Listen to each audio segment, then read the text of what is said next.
This week we take a look behind the scenes of one of our biggest updates ever, raids in the Chambers of Xeric. Welcome to the Chambers of Xeric.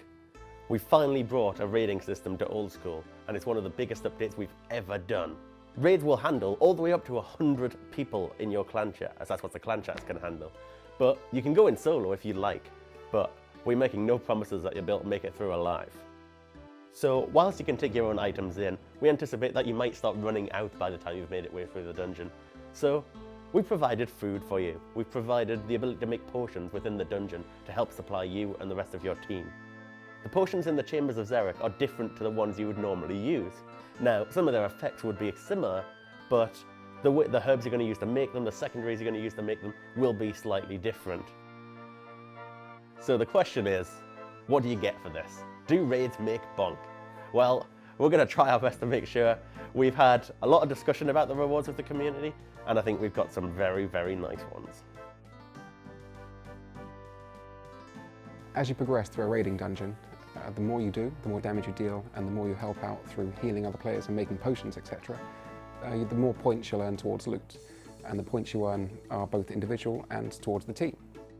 If you die in a dungeon, you'll reduce your loot potential, not entirely, but by a significant portion, so you'll want to stay alive. And if you leave the dungeon, you forfeit your right to loot entirely.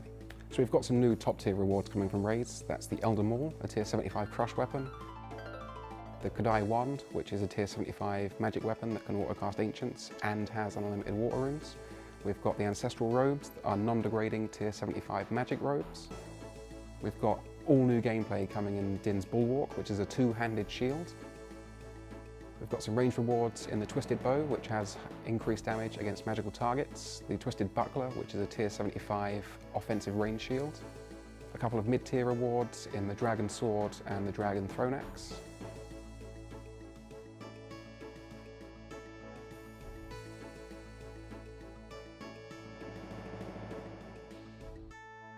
We've got something for skillers too in the Dragon Harpoon, which requires 61 attack to wield and 75 fishing to use, although you don't have to wield it to use it. And it's got a much higher chance of catching fish when using a harpoon.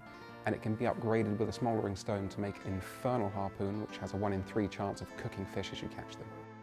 And of course the new prayers. So we have Preserve, which requires level 55 prayer, and if you have that active, your boosted stats from potions, etc. last a little bit longer. We have Rigor, which requires 74 prayer and 70 defense, which is basically Eagle Eye on steroids. It boosts your range and defense quite nicely.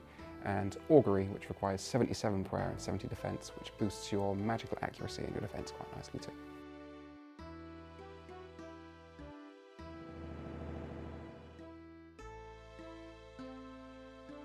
So when we first started putting together what we're going to release for raids, we decided that we'd probably release around 4 demi-bosses in total.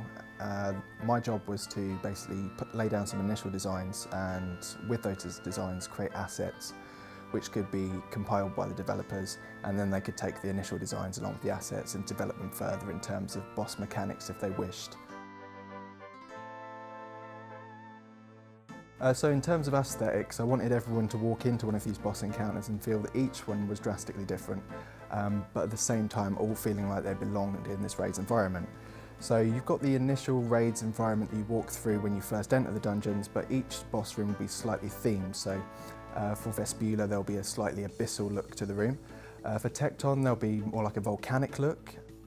For Vassa Mysterio, there'll be a slight dark altar appearance to the room. And for the Triple Bites, we're really going to play on the colour language of the crystals that you'll see throughout the raids and various boss rooms. So one of the things you have to take into consideration when designing a new environment like raids is how it's going to impact on players' FPS when they're actually playing the game. So we have to make sure we optimise all of the assets, all of the graphical assets you see. So when designing assets, I'll try and keep the shapes nice and bold so that we use less polygons and that there's less visual information that's actually going to slow down the player's gameplay as they navigate through the raids. In Old School's raids, coming in January 2017, we'd like to give teams of players a big challenge, something they can really bash themselves against to see if they can get past all the obstacles to the end and come back loaded with loot. At the top of Mount Quidamortum, there's a ruined temple designed by Mod West. That's the gathering area for raiding dungeons. You'll want to go there with your team and use the recruitment boards to form a party. Everyone in your chat channel in that area will be in your party, and when you've got the people together that you want, you can head into the dungeon. Most of the challenges within raiding dungeons are PVM. We have monsters of all various sorts, big ones, small ones, monsters with attacks like you've never seen before. But we also have skilling challenges. There are some rooms in there where you need to be quite good at woodcutting and firemaking in order to defeat the boss, and another where mining will be useful, and another where you will need to do no combat whatsoever, but quite a lot of thieving. The combat mechanics we've used for the raids bosses are quite different to anything we've used before. There will of course be a few familiar mechanics. After all, area of effect is going to be a common thing. You get that in a multiplayer boss. But we've got a few other behaviours that we have not used before, and I look forward to seeing what players make of them.